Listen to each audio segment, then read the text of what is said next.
আমরা আমাদের নেত্রী মমতা বন্দ্যোপাধ্যায় এই অনিশ্চয়তার বিরুদ্ধে সুপ্রিম কোর্টে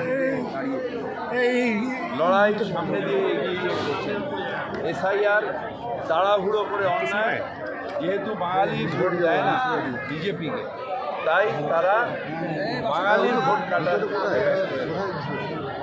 আমি সবাইকে বললাম শান্তিতে থাকবে, উত্তেজিত হয়ে কোনো লাভ নেই।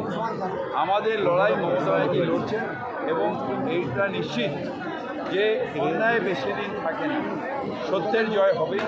মমতা ব্যানার্জি সত্যের জন্য লড়ছেন, প্রত্যেকটা ভারতের নাগরিক, বাংলার নাগরিকের জন্য লড়ছেন, তার ভোট অধিকারের জন্য লড়ছেন এবং এই লড়াইয়ে আমরা জয়ী হব। মাথা গরম করে ভাঙচুর করে কিছু লাভ হয় না। আমরা শান্তিপূর্ণভাবে বিশ্বাস রাখবো মমতা ব্যানার্জির উপরে এবং তিনি এই লড়াইয়ে জিতে আমাদের ভোট অধিকার আমাদের দেবেন।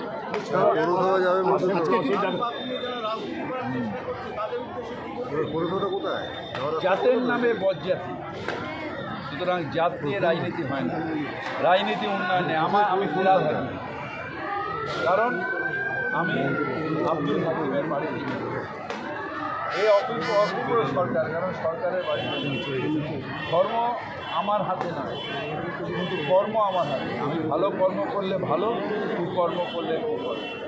সুতরাং কর্ম দিয়েই রাজনীতি হয়, ধর্ম দিয়ে রাজনীতি করা অন্যায়, পাপ। বিজেপি করছে তাই অন্য কেউ করলেও সেটা পাপ। এই নিয়ে আবার বেলডাঙ্গা মানুষের নাম বাদ যাচ্ছে বা ঢুকবে না, বাধ্য ঢোকাবে, কারোর নাম বাদ যাবে না, অশান্তি হবে না। অশান্তি যারা করবে তারা ওদের হাত শক্ত করার চেষ্টা করবে, অশান্তি হবে না। লড়াই হচ্ছে, এই লড়াই প্ল্যাটফর্মে হবে। আপনি তো লড়াই মমতা ব্যানার্জিকে দিল্লিতে লড়াই করেছে নির্বাচনে, এখানে কুকুর করে লাভ নেই, কলকাটিতে লড়া হচ্ছে দিল্লিতে, সেখানে গিয়ে লড়াই করার ক্ষমতা কারণ। যারা এখানে আমাদের বিরুদ্ধে তারা অনেক লাভ পাচ্ছে, কিন্তু আসল জায়গায় যাচ্ছে।